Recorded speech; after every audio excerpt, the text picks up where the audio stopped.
Waktu kalian hampir habis. Buat kalian manusia-manusia yang suka nunda-nunda, sisihkan waktu kalian untuk nonton video gue ini. Gue yakin kalian bakal dapat gambaran kenapa kalian harus mulai sekarang, supaya kalian gak usah rebutan kue dengan ribuan orang lain cuman untuk dapat remahan yang kecil doang. Gue bakal ajarin bagaimana caranya kalian bisa jadi satu-satunya orang yang makan semua kue ini. Buat kalian yang sekarang mungkin lagi fokus di industri tertentu, ada yang fokus di kripto, ada yang fokus di affiliate, atau industri manapun ya. Menurut gue, waktu kalian itu sebenarnya terbatas banget untuk bisa memaksimalkan cuan ataupun penghasilan dari satu industri yang sama. Makanya kalau gue simpulkan, keseluruhan video ini itu intinya cuma satu. Gue saranin kalian mulai dulu aja, mau kalian fokus di industri manapun, yang penting kalian udah nyemplung dulu dan cobain dulu. Gue bakal bagi video ini menjadi 3 tahap, first mover, entry barrier, dan juga mass adoption untuk menjelaskan kenapa waktu kalian untuk memaksimalkan cuan di sebuah industri itu sangat terbatas. Karena gue sendiri sekarang lagi banyak fokus di industri content creation dan juga affiliate, jadi mungkin contoh yang gue pakai di video ini bakal banyak fokus di sana ya.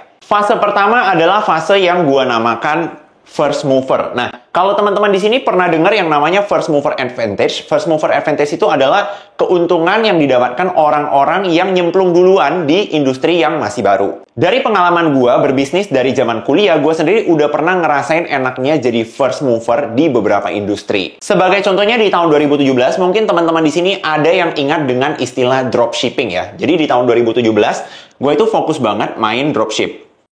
Nah, buat kalian yang nggak paham dropship, intinya dropship ini adalah ketika kita jualan produk yang produknya sendiri itu nggak pernah kita pegang. Jadi dulu ketika marketplace baru pertama kali masuk ke Indonesia, belum banyak orang itu terbiasa belanja di marketplace. Dulu itu orang kalau belanja masih senengnya itu belanjanya lewat all shop yang ada di Instagram. Jadi yang gue lakukan pada saat itu adalah gue melakukan dropship dari marketplace dan produknya itu gue jual melalui Instagram. Sebagai contohnya, anggap aja dulu gue dropship gelas. Jadi yang gue lakukan pada saat itu, gue bakal bikin akun Instagram yang menjual gelas ini, katakanlah di harga 199.000. Sedangkan gelas ini sendiri sebenarnya gue ambil dari toko yang ada di marketplace dan mereka jual seharga 49.000. Ketika ada pembeli yang lihat akun Instagram gue dan membeli cangkir ini, gue bakal order cangkir ini dari si toko dan gue kirimkan ke pembeli sebagai dropshipper. Oke, jadi kalian bisa bayangin dari transaksi ini aja gue untung sekitar 150.000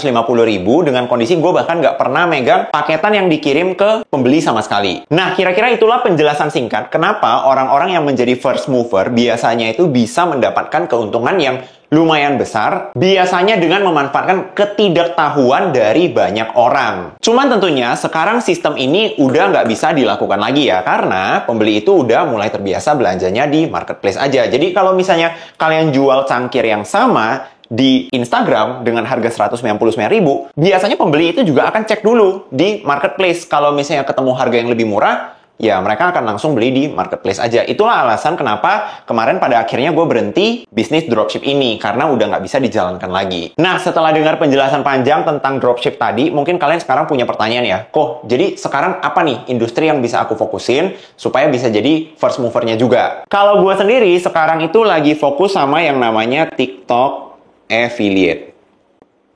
Oke. Walaupun TikTok affiliate ini sebenarnya udah ada dari tahun 2022, cuman menurut gua kalau kalian mau mulai sekarang itu kesempatannya masih terbuka lebar. Alasannya simple, karena behavior orang untuk belanja di platform TikTok itu sampai sekarang masih terus bertumbuh. Dan untuk kalian mulai jadi afiliator TikTok, itu entry barrier-nya belum tinggi. Nah, untuk penjelasan yang lebih lengkap soal entry barrier, kita akan masuk ke tahap kedua ya. Nah, mungkin banyak dari kalian yang belum paham ya, entry barrier itu apa? Nah, entry barrier ini kita ambil dari kata barrier. Barrier ini adalah lapisan pelindung. Jadi, kalian kalau kebayang, entry barrier ini adalah lapisan pelindung yang ditaruh orang-orang yang udah ada di dalam industri. Supaya apa? Supaya orang-orang yang belum masuk ke industrinya itu kesulitan untuk masuk ke dalam.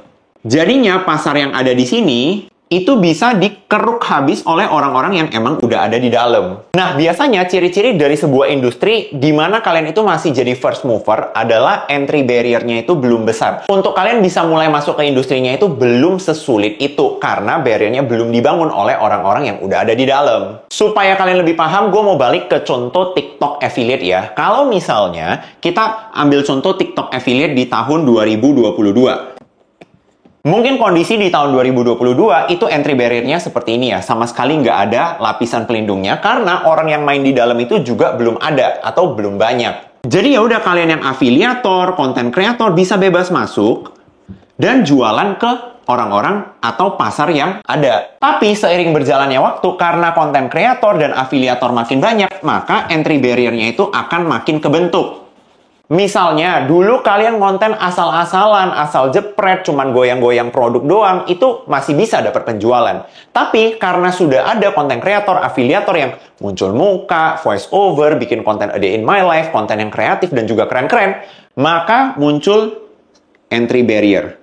Dimana sekarang kalau mungkin kalian bikin konten affiliate itu cuman modal rekam produk doang, itu udah susah dapat penjualan. Terus seiring berkembangnya waktu lagi, muncul lagi barrier yang baru, dimana mungkin sekarang kalau kalian mau jadi afiliator besar, kalian harus udah punya personal branding. Jadi kalian kebayang ya, semakin lama kalian nunda-nunda untuk nggak mulai, ini barriernya itu bakal makin lama makin tebel. Dari yang awalnya nggak usah munculin muka bisa jualan, jadi harus munculin muka, jadi harus personal branding, jadi mungkin harus berani jungkir balik di depan kamera, melakukan hal-hal yang aneh untuk dapetin view, harus ngiklan juga mungkin nantinya, atau pakai AI dan lain-lain ya. Jadi ketika entry barrier-nya ini udah makin tebel, inilah yang menyebabkan nantinya orang-orang itu udah nggak bisa masuk lagi ke industri atau sangat kesulitan. Atau untuk mendobrak barrier-nya ini butuh modal yang besar. Makanya salah satu saran dari gua buat kalian yang sekarang mungkin masih bingung ya, harus ngerjain apa, atau mungkin ada di antara kalian yang anak-anak kuliahan, lagi mau nyari penghasilan sampingan, ibu rumah tangga, atau mungkin lagi nganggur, kalian bisa coba lirik yang namanya TikTok Affiliate. Karena kalau harus gua gambarkan, mungkin kondisi barrier di TikTok Affiliate itu bukannya nggak ada sama sekali ya. Udah ada, tapi mungkin barrier-nya itu masih satu apa dua. Kesempatan untuk kalian mulai itu masih sangat besar. Jadi ciri-cirinya apa kok kalau misalnya kita itu udah telat untuk mulai jadi affiliate TikTok? Kalau nantinya ketika kalian mau mulai jadi affiliate TikTok, kalian butuh modal yang besar. Udah harus punya peralatan yang mahal. Udah harus ngiklan. Punya skill editing yang tinggi. Baru bisa punya kesempatan untuk jadi affiliate. Nah, itu berarti udah sampai di tahap ini, di mana entry barrier-nya itu udah terlalu tebel. Tapi sekarang terbukti kok, orang-orang yang mungkin ibu rumah tangga, skill editannya biasa aja, konten juga cuma pakai HP doang, sampel seadanya, cuma ngomong di depan kamera, yang penting konsisten, juga banyak yang berkembang. Bahkan banyak murid-murid gua yang belajar dari buku FYP, itu juga ibu rumah tangga yang masih gaptek. Jadi asumsi gue itu kesempatan itu masih terbuka sangat lebar di TikTok Affiliate ini. Lagian di zaman sekarang ya, di mana lagi kalian bisa nemuin sumber penghasilan sampingan di mana kalian bisa pakai skill seadanya, cuman modal muncul muka doang, HP yang kalian udah punya, sampel yang udah ada di rumah kalian bisa mulai jualan tanpa perlu sewa toko, tanpa perlu punya gerobak, tanpa perlu punya tim. Kalian udah bisa jualan sebagai afiliator TikTok. Dan kalau kita tarik balik ke cerita dropship ini, sebenarnya ada sedikit kesamaan ya antara affiliate dan juga dropship. Di mana kita sebagai afiliator dan juga sebagai dropshipper itu nggak perlu packing paket sendiri, nggak perlu ngirim ke kurir. Barangnya itu bakal diurusin oleh seller langsung nyampe ke pembeli. Tapi mungkin ada sih satu kelebihan kalau kita bandingin afiliator dengan ketika gue jalanin dropship dulu ya. Dulu pas gue jalanin dropship itu keuntungannya itu harus gue rekap sendiri. Jadi gue harus mempelajari yang namanya pembukuan simple ya. Tapi enaknya nih kalau kalian jadi afiliator TikTok, itu semua sistemnya itu udah diurus sama TikTok. Jadi kalian tinggal narik komisi setiap bulannya. Nah, supaya kalian dapat gambaran, gue bakal contohin aja secepat apa kalau kita narik komisi di TikTok Affiliate. Ini gue salah satu akun kecil gue bakal coba tarik. Sekarang saldonya itu ada sekitar 30 jutaan karena kemarin gue baru narik. Ini gue bakal coba tarik, mungkin tarik 1 juta kali ya. Oke, kita coba tarik 1 juta. Kalian bisa lihat kalau biasanya itu real time. Nah, nih, udah masuk nih, ada notifikasi dari BCA. Gak perlu ngerekam apapun, yang penting ya udah tiap akhir bulan lihat bagian penghasilan, oh udah ada komisi nih, tinggal tarik. Nah, dari fase semakin tebelnya entry barrier, kita nantinya akan masuk ke fase mass adoption.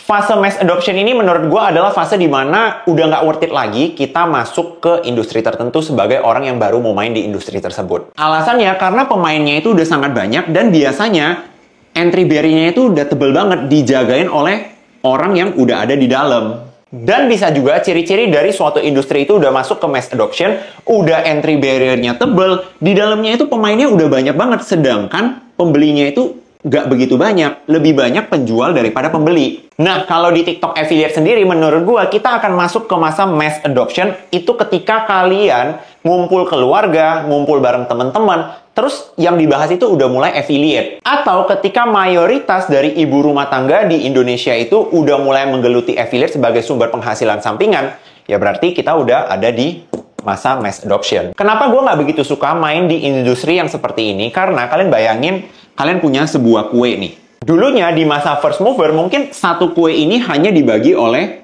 3 orang. Tapi di masa mass adoption, kue yang sama, ukuran yang sama, mungkin harus dibagi oleh 3.000 orang. Jadi kalian bisa bayangin ya, udah capeknya sama, mungkin lebih capek lagi buat nyari bagian kecil dari kuenya. Yang kalian dapetin itu juga nantinya gak seberapa. Nah, makanya menurut gua optimalnya itu kalau industri yang lagi kalian fokusin itu udah masuk ke masa mass adoption, saran dari gua ya kalian itu udah jadi market leader di industri tersebut. Alasannya ketika kalian udah jadi market leader berarti kalian yang ngatur kondisi dari entry barrier industri tersebut. Nantinya pemikiran kalian udah bukan lagi fokus bagaimana kalian bisa masuk ke industrinya, tapi kalian bakal mulai berpikir bagaimana kalian mencegah orang-orang baru untuk mengganggu pasar kalian. Kalian yang bakal set entry barrier yang makin tebal, makin tebal, makin tebal, supaya orang-orang lain pas lihat industri kamu, dia juga udah males untuk coba masuk dan gangguin pasar kamu. Nah, jadi kalau kita tarik kesimpulan dari first mover sampai ke mass adoption, satu hal yang ngatur ini semua adalah waktu.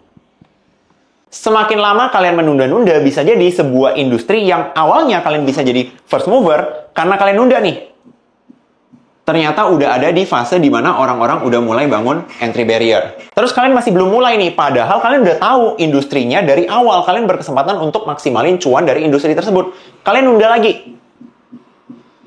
Udah masuk ke masa mass adoption. Di saat ini, semua teman-teman kalian udah bicarain industri itu. Terus kalian FOMO. Wah, padahal aku udah tahu nih, industri ini dari lama. Kenapa ya aku nggak mulai? Barulah biasanya orang-orang yang suka nunda-nunda ini bakal mencoba nyemplung ke industrinya di masa mass adoption. Terus dia lihat, wah, entry barrier-nya udah susah banget nih. Perlu modal yang sangat besar untuk bisa masuk ke industri itu. Mungkin di awal, kalian dengan modal seadanya, mungkin modal jutaan doang, kalian udah bisa jadi market leader. Tapi sekarang, karena udah ada pemain banyak di dalam, terus entry barrier udah tebel, dengan modal miliaran belum tentu kalian bisa jadi market leader. Dan ketika itu terjadi, biasanya kata-kata yang bakal muncul dari orang ini adalah, aduh, padahal gue udah tahu nih industrinya dari bertahun-tahun yang lalu. Aduh, padahal sebelum mereka mulai, gue juga udah kepikiran nih idenya, tapi gue nggak eksekusi aja. Makanya kalau kita kembali ke kesimpulan awal dari video ini yang tadi udah gue sampaikan, apapun yang mau kalian fokusin, mulai dulu aja. Dan mungkin buat kalian yang mau coba-coba mempelajari TikTok Affiliate, menurut gue sekarang ini TikTok Affiliate sendiri itu kita udah mulai ada di fase ini ya. Memang untuk nyemplung ke TikTok Affiliate sudah tidak lagi semudah tahun 2022, 2023, atau awal tahun 2024. Cuman kesempatannya itu masih terbuka lebar karena kita masih jauh banget dari masa mass adoption. Nah, satu pesan penutup dari gua untuk mengakhiri video ini, pastikan kalian manfaatin waktu yang ada. Jangan sampai kalian karena menunda-nunda dari yang kalian punya kesempatan menjadi first mover, malah jadi masuk ke masa mass adoption.